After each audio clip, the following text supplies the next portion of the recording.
DPRD Kota Palembang menggelar rapat paripurna ke-13 masa persidangan ketiga pada Selasa 8 Juli 2025. Dua agenda utama dibahas, yakni penambahan 2 program pembentukan peraturan daerah tahun 2025 dan penyampaian raperda tentang pertanggungjawaban pelaksanaan APBD tahun 2024 oleh Wali Kota Palembang. Dalam rapat yang dipimpin Ketua DPRD Kota Palembang Ali Subri dan dihadiri Wali Kota Palembang, 2 raperda usulan Pemkot disetujui untuk dibahas lebih lanjut. Kedua raperda tersebut adalah raperda tentang kesenian Kota Palembang dan raperda tentang rencana pembangunan jangka menengah daerah 2025-2029. Pertanggungjawaban anggaran tahun 2024. Ya. Pertanggungjawaban Wali Kota dan akan dibahas di komisi-komisi. Itu waktu paripurna ada lagi masalah perda. Insya Allah pembahasan ini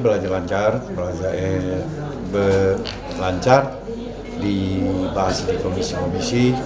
Setelah itu baru di Rapim. Hasil laporan dari komisi-komisi.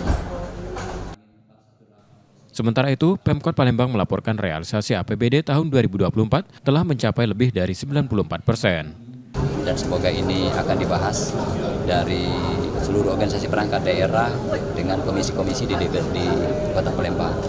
Harapan saya semoga ini seluruh substansi maupun program dan kegiatan detail dibahas sesuai dengan harapan dari para anggota tadi dan tidak untuk diwakili dihadiri langsung oleh para kepala OPD-nya masing-masing. Saya kira 2 substansi itu pada hari ini.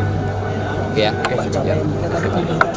ya 94% lebih realisasinya.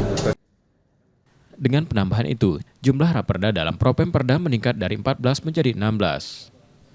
Seluruh usulan selanjutnya akan dibahas komisi-komisi DPRD bersama OPD terkait. Muhammad Reza Pahlevi, Kompas TV, Palembang, Sumatera Selatan.